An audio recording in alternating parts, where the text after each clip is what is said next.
The desert was a living silence, the kind that pressed against the bones and whispered all the things a man tried to forget. Dawn came slow, dragging its gold across the mesas, washing the night from the sand in tired strokes. Jesse Calhoun rode through that half-light with a slouch of someone who no longer believed the sun rose for him. The leather of his saddle creaked like an old wound, his horse, Dunny, breathed hard from miles of nothing. Behind him stretched a trail no one followed, and ahead lay more of the same, until he saw the boy. At first, it was only a shape. A scrap of cloth caught on a sage branch, or so he thought.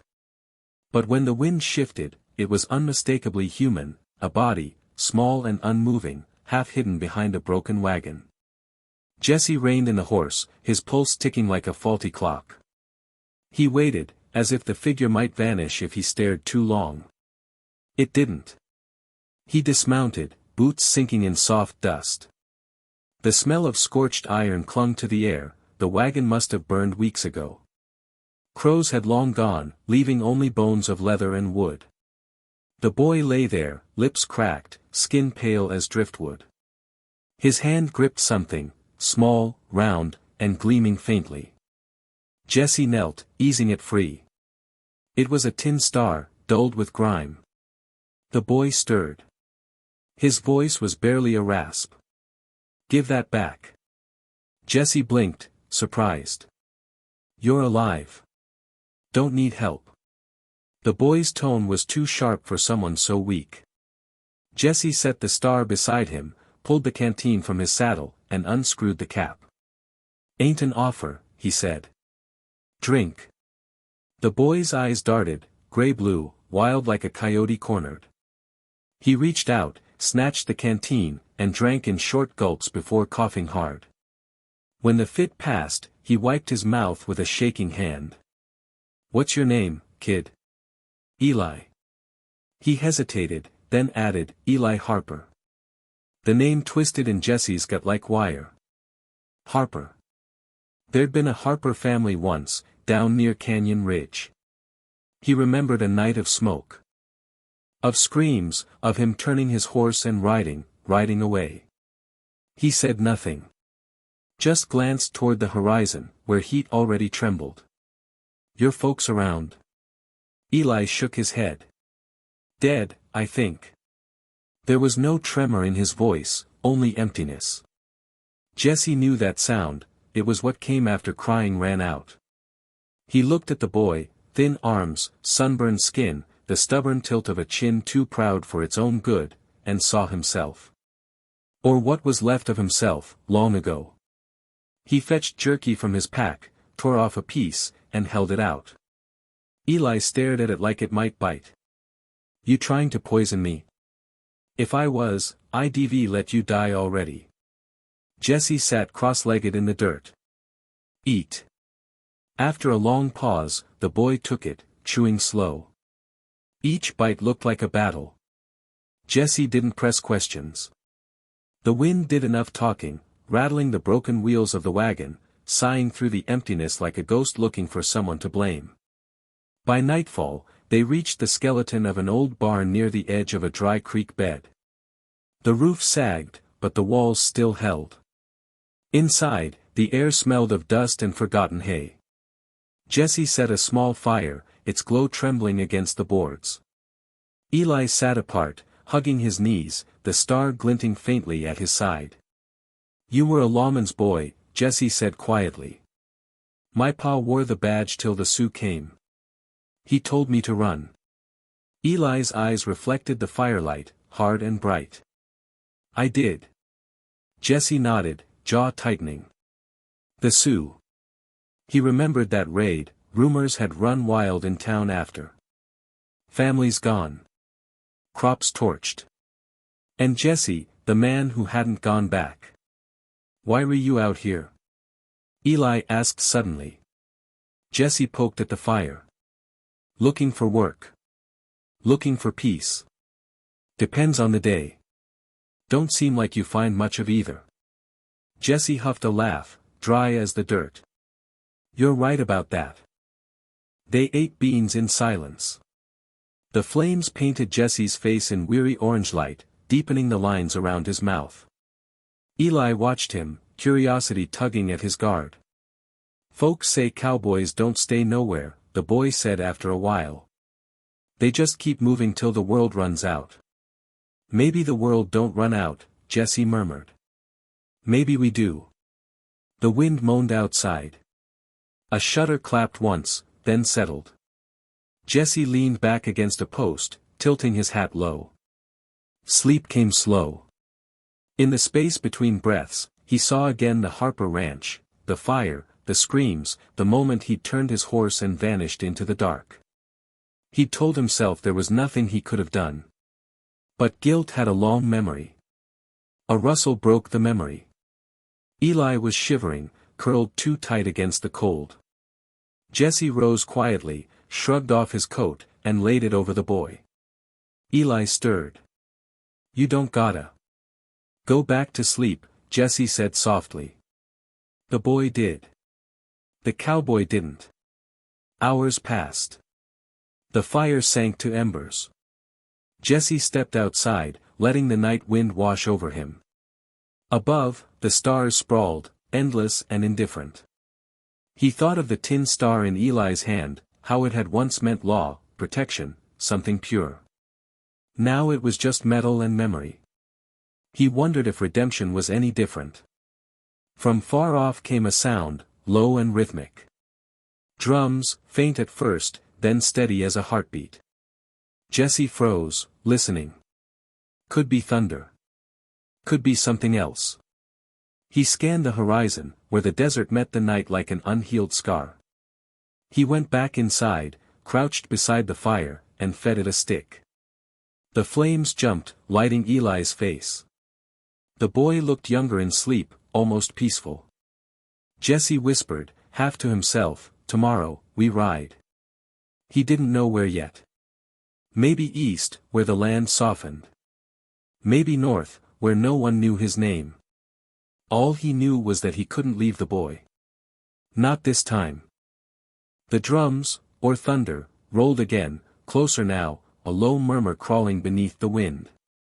Jesse's hand brushed the handle of his revolver. He felt the old tremor return, that familiar fear clawing up his chest. He forced himself to breathe slow. The boy needed rest. The night needed quiet. Whatever waited out there could wait till morning. Jesse settled near the door, gun laid across his knees, eyes half closed. The fire flickered low, throwing soft gold against rough wood. Outside, the desert stretched wide and watchful. Somewhere beyond the horizon, 200 unseen riders stirred in the dark. And in that fragile stillness, Jesse Calhoun felt the first faint pull of something he hadn't known in years: purpose. He didn't move, didn't speak. Just sat there, listening to the heartbeat of the land, waiting for dawn to decide what kind of man he'd have to be when it came. The first light broke pale and red, slicing across the plains like a blade. Jesse Calhoun was already awake, boots on, saddle cinched tight, the world still and watchful around him. The boy, Eli, stirred under the coat, rubbing his eyes as if unsure the dawn was real. The fire had gone to ash, but its smoke lingered, curling up into the chill. "Time to ride," Jesse said quietly. Eli pushed himself up, blinking toward the horizon. A faint column of dust was rising in the distance, thin, deliberate. Not wind. Not thunder. Jesse watched it with the stillness of a man who already knew what it meant. "They're coming," he murmured. Eli's gaze followed his. "Is it them?" Jesse nodded once. "Could be. Might be scouts. Might be all of them." The boy's throat tightened around the next breath. "You said we'd make it to town." "We will," Jesse said, though his voice carried no conviction. "But we move quiet. No smoke, no noise." They rode out from the barn just as the sun burned through the mist, the land stretching endless before them, gold grass and bleached bones, the ghosts of things long dead. Jesse kept them low between ridges, his eyes flicking back now and then. The dust plume grew thicker. It followed. For a time, the only sound was the creak of saddle leather and the faint jingle of tack. Eli's small hands clung to the horn as the horse climbed a rocky slope. He was trembling, not from cold. "Why don't we run?" he asked finally. Jesse's eyes stayed on the ridgeline. "You can't outrun a storm. You just find a way to stand through it." They reached the top. From there, the desert fell away into a wide basin, rimmed by stone bluffs. And from the northern edge, like a tide made of flesh and dust, the riders appeared. Dozens, then hundreds. Spears flashing in the early light, paint glinting red and black across faces. The Sioux had found them. Jesse dismounted, scanning for shelter. Nothing but open ground and one crooked oak clawing up from a patch of dry soil. The land had given them no mercy, only honesty. He turned to Eli. "Stay close to me." The boy's voice cracked. "What do we do?" "We talk. And we hope they still remember what mercy looks like." The riders closed in, a thunder of hooves rolling across the plain. Dust swallowed the air. Jesse raised a hand, palm open, the gesture old and solemn. The lead horse slowed, then the rest. Out of the circle rode a man draped in buffalo hide, his face painted in streaks of gray and red. His hair was bound in braids tipped with bone. Jesse knew him. The name came back like a prayer and a curse both. "Red Kettle," he said. The war chief stared down at him, unmoving. "Calhoun," he replied, the word heavy with memory. "You still breathe." "Seems so." Jesse tried to keep his voice steady. "Didn't reckon I'd see you again." Red Kettle's gaze shifted to Eli. "The boy, he yours?" Jesse shook his head. "No. Just someone the desert left for dead." The chief's eyes narrowed. "Your kind left many for dead." Jesse's jaw tightened. "You're right." For a long, suspended moment, nothing moved.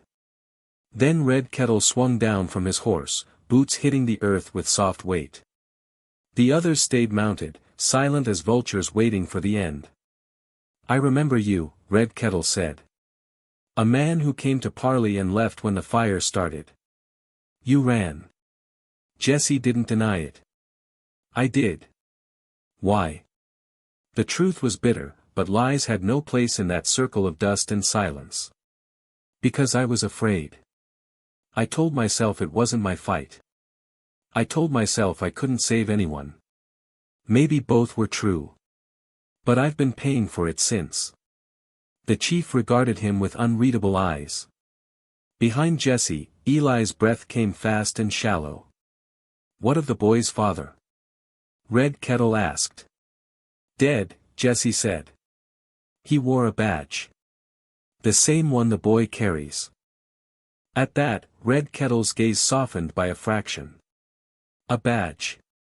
He looked at the tin star hanging from Eli's neck. "A symbol that once hunted us. Now it protects you." Eli straightened his back, voice small but sure. "It's just a piece of metal. My pa said it don't make a man good or bad. Only what he does that." A murmur passed through the riders. Jesse felt the air shift, something human breaking through the wall of tension. Red Kettle's mouth curved slightly, though his eyes stayed hard. "You speak truth for one so small," the chief said. Then to Jesse, "You came into our land again. Tell me why I should let you leave it alive." Jesse took off his hat, the gesture slow, deliberate. "You shouldn't. But I ain't the same man you remember. This boy, he don't deserve to pay for my running. Let him go, and you can take me. I won't fight it." Eli turned on him. "No." The word burst from him like a shot. "You can't." Jesse knelt, steady hand on the boy's shoulder. "Some debts don't fade, Eli. Some we settle by standing still." Red Kettle watched him. Minutes stretched thin. The wind hissed through the grass, the only witness. Then the chief lifted his hand. The warriors stilled. You carry shame like it's a weapon, he said. But shame is only heavy because you keep holding it. Jesse met his gaze. Maybe I don't know how to put it down. Red Kettle stepped closer, until the dust of their boots mingled. He studied the cowboy's face, the lines carved deep from years of guilt and silence. Then, without warning, he reached for his knife, and drove it into the earth between them. Then leave it here, he said. And take the boy out of my sight before I change my mind. Jesse exhaled, not relief but release. He nodded once. You have my word. Red Kettle turned back to his horse, voice low. Your word means little, Calhoun. But maybe this time it'll mean something to the boy. The riders began to move, the circle breaking apart, hooves thundering away until they were swallowed by the horizon. Only the knife remained, glinting in the morning light. Jesse bent, touched the hilt, then left it where it was. Eli stood beside him, eyes wide. You weren't scared? I was, Jesse said. Still am. Then why didn't you run? He looked down at him, a faint, tired smile tugging at his mouth. Because I already did once. It's enough for a lifetime. They mounted up. The sun climbed higher, turning the desert into fire and gold. As they rode, Jesse glanced back at the place where the knife lay buried. Something inside him felt lighter, though he couldn't name why. Eli held the tin star in his palm, the light catching it in flashes. You think my pa'd have liked you? He asked. Don't matter, Jesse said. What matters is what you think. The boy smiled, small but sure. I think you ain't so bad. Jesse chuckled softly. That's a start. They rode on, their shadows long against the land, the sound of hooves fading into the wind. The desert stretched ahead, endless and open, and for the first time in years, Jesse Calhoun didn't feel lost inside it. Behind them, the wind swept over the knife and covered it in sand, leaving only the faint glimmer of metal, like the last breath of a sin forgiven. And as the horizon swallowed them both, the air felt different, like dawn had finally decided to let them go.